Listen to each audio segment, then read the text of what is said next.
ধর্মীয় কীর্তনে গিয়েছিলেন তারা।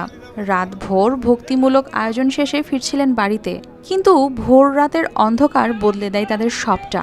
যাবার সময় 9 জন গেলেও বাড়ি ফিরেছেন মাত্র 5 জন। সুনামগঞ্জের জগন্নাথপুর উপজেলার মইয়ার হাওরে নৌকাডুবির ঘটনায় নিখোঁজ 4 জনের মধ্যে 2 জনের মরদেহ উদ্ধার করেছে ফায়ার সার্ভিসের ডুবুরি দল। মেসেজ পাওয়ার সাথে সাথে আমরা দুর্ঘটনাস্থলে আসি এবং আমাদের সুনামগঞ্জ সদর ইউনিট উদ্ধার কার্য পরিচালনা করে। স্থানীয়দের মতে গেল 31 জুলাই রাত 8টায় পূর্ব ভবানীপুর এলাকার 9 জন নৌকা যোগে পাশের ভরাউট এলাকায় একটি হিন্দু ধর্মীয় কীর্তনে অংশ নিতে যান। অনুষ্ঠান শেষে রাত 3:30টায় বাড়ি ফেরার পথে মইয়ার হাওরের বালুচর এলাকায় তাদের নৌকাটি ডুবে যায়। এ সময় 5 জন সাঁতরে তীরে উঠতে সক্ষম হলেও নিখোঁজ রয়েছেন 4 জন।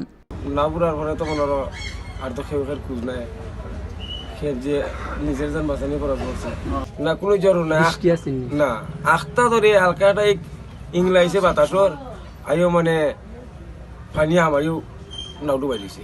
উদ্ধার তৎপরতা আরো বেগমান করে আমরা আরো নিখোঁজ 2টা ব্যক্তির আমরা ফিরে পাইনি।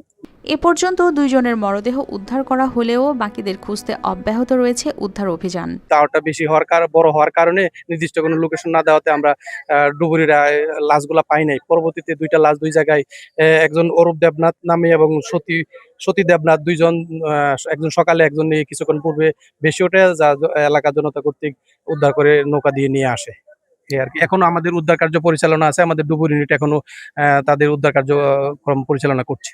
উপজেলা প্রশাসন জানায় নিখোঁজদের উদ্ধারে ফায়ার সার্ভিসের ডুবুরি দল সহ সংশ্লিষ্ট সংস্থাগুলো কাজ করছে। আমাদের খোঁজাখুঁজি স্থানীয় মানুষের সহায়তায় সকলে মিলে আমরা খোঁজাখুঁজিটা অব্যাহত রাখছি। আমরা আশা করছি যে বাকিদেরও আমরা খুব শীঘ্রই পাবো। একটি ধর্মীয় অনুষ্ঠান শেষে ঘরে ফেরার অপেক্ষায় ছিল কয়েকটি পরিবার, কিন্তু তা যেন বদলে গিয়ে হয়েছে স্বজনদের খোঁজে অনিশ্চয়তার দীর্ঘ প্রহরে।